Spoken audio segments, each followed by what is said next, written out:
All right, so why don't you, while you're doing this, Alex, what are we playing here? So we're just we're playing blue Chalice aggro with the good old Chalice, Ancient Tomb, and that stuff. I guess Mist Hologriffin is kind of a centerpiece of the deck. We've got synergy with Chromox and Force of Will, so we can get a lot of value out of its Exile Clause. Gotcha. It actually originally had Serum Powder in the deck, which is like the hottest thing with Mist Hologriffin.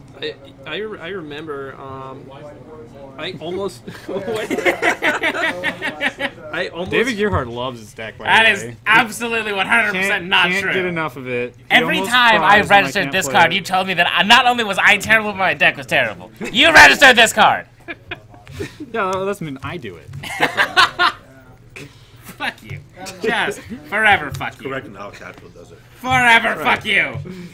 Oh my god. I have to tell you right now, I have the microphone tuned to Alex's voice, not yours. So please, just give us 5 minutes. Okay? I'm sure that's yeah. Okay, so How many of these are there? yeah, we can fan out the mana base there, I guess.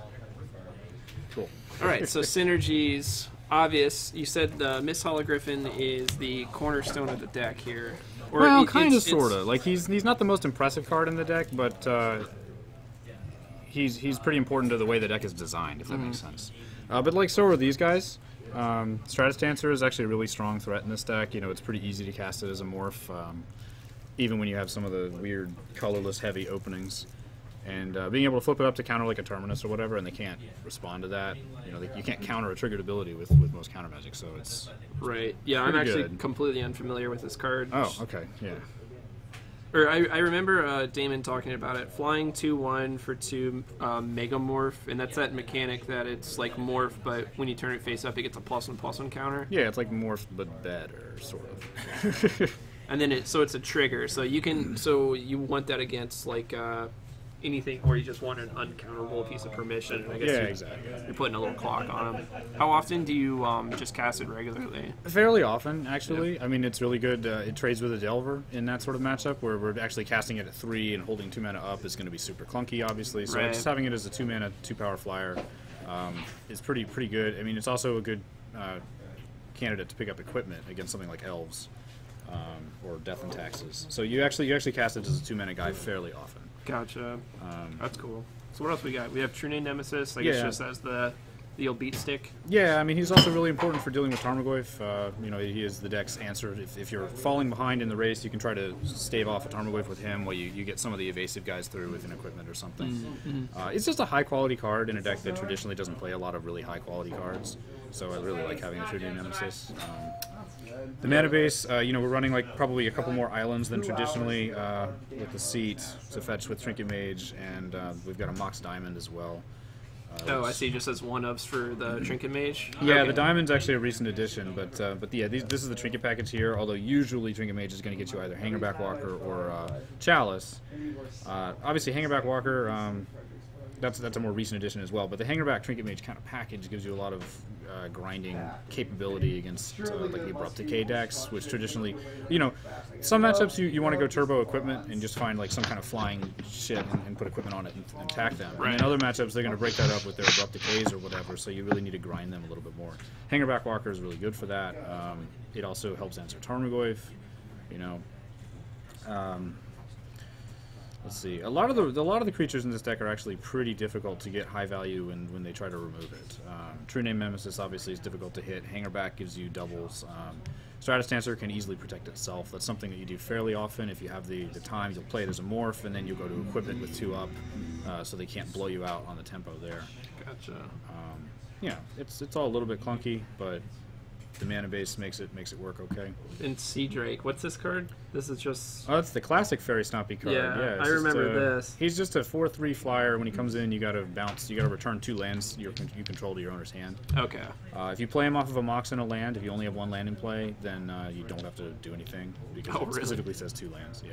Really? Yeah. Wow, I did not know that. So that's kind of neat. But he also has synergy with Looter Ilkor by bringing extra lands back later in the game. He lets you buy back City Traders if you need to do that, so you can play an island out to cast your True Name and then still have the city later. Gotcha. And what's this card here? Oh, Sigil of Distinction. Yeah, this one, this is kind of the 60th card. It's an equipment. It costs X. It comes into play with X charge counters on it, and you can remove one of those counters to equip it.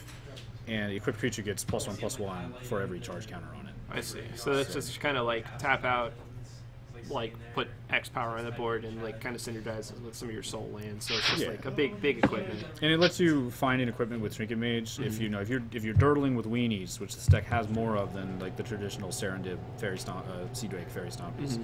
Then you can set up a big beater if you need to. And actually, Sigil on a True Name Nemesis is a pretty big game. That's pretty good. Even if only like 4 counters on it. That's I like that this is kind of like a blue like Stoneforge Mystic almost. Yeah, he's trying. He's trying really hard in this deck. And with the addition of Hangerback Walker, he does a lot because against Storm, you get your Chalice and you can even cast it on 0. So Trinket Mage is pretty explosive in that type of matchup. And then if you need to just have bodies to equip in the grindier matchups, then you just you get your Hangerbacks. Right. So if I recall, the last time I saw Damon's list, he was running Trinispheres. Yeah, the Trinispheres used to be in the sideboard, but that's not the case any longer. Gotcha. I got room for the sideboard over here. He was also running Back to Basics too. Yeah, that's definitely still in the sideboard, and that's a pretty big tool that we have access to. Only 2 right now, but so we got Wipeaways. We got a couple Trinket Mage targets, and we've got a couple of Phyrexian Revokers to kind of double up on that effect. And then the big one is Triple Misdirection. Wow. Which I guess that's for Abrupt Decay decks? Yeah. Okay. Yeah, it is the best card we've found against the bug decks. I mean, Back to Basics is okay as well, but Misdirection, misdirect your Abrupt Decay from my guy to your Deathrite Shaman usually wins the game. Right. So. That's pretty cool. And again, Misdirection synergizing with Mist Hologriffin, which is also a terrific threat against Abrupt Decay decks because it costs too much mana for Legacy, so it doesn't get hit by it. Yeah, that seems really cool. I really like this deck a lot. It's a lot of fun, and the one thing that we're going to be adding to it when the next set's legal is what's it called, Warping Whale. What the hell is that? Oh, so it's like it's 1 and a colorless mana, a waste mana, whatever. Really and fucked up. it's an instant that has like 3 modes. You can either kill a creature with power or toughness 1 or less. You can counter a sorcery spell, or you can put a 1/1 Eldrazi Scion in play. Wow. And how much does it cost? It costs 1 and a must be colorless. Okay, must be colorless. Yeah, okay. so you can cast it off of a soul land. Right. Oh wow. But it does a lot of what this deck wants to do. I mean, it kills creatures, and it's an efficient removal spell. It'll give you a body for equipment if you need to, and it that makes a lot of sense because I don't know, I played a lot of Stompy in my day, and removal is always something that we've been lacking. I was a big proponent of Big Red for a long time. That was probably my Stompy deck of choice. Oh yeah, okay. But I really like seeing new brews of it. And this I remember I first played Damon, like one of my first weeks back here in a long time, and I met him in we were both XO, and I was like, this deck is freaking awesome. Like, I thought it was so cool because I was trying not to die to True Name Nemesis with GT and Sword of Fire and Ice on it, and I couldn't beat it. It was too good. But like I love all the different threats in the decks. Like specifically the Mist Hologriffin's pretty cool. Yeah, it's pretty sick when you get to put that on a Chrome Mox early in the game, and then when you start running out of gas, you can just pull them off and cast them. Gotcha. So besides the new card coming out, are there any other changes you want to make, or you might anticipate going forward? Well, the latest addition, aside from the Mox Diamond, is the Ludaril Core, which was actually Cloud of Fairies before. We were playing Cloud of Fairies. He's been in and out of the deck, and Cloud does a lot of really cool stuff with your soul lands and letting you equip stuff really early. It also lets you play Illusory Angel, which is a pretty nice threat that you can get in there. But right now, I think we like Looter better. I mean, Looter, not as explosive and not quite as good against some of those matchups where you really need a fast equipment, but he is still an evasive guy, and he helps draw you out of the clunkier draws and get you through some of the grindier situations. Yeah, he's been pretty good. One of the problems I always notice with Stompy decks is they can kind of stall out, and I guess he kind of lets you pull a little bit out of that. Yeah. I guess you would just like sit back with like an extra land or something in your hand and just try to find more gas with them. Exactly. Yeah, exactly. And again, it has synergy with Sea Drake if you can manage to pull that off. And yeah, that seems really cool. So how long have you been on this archetype? A couple months. Yeah. 2 or 3 months. Yeah.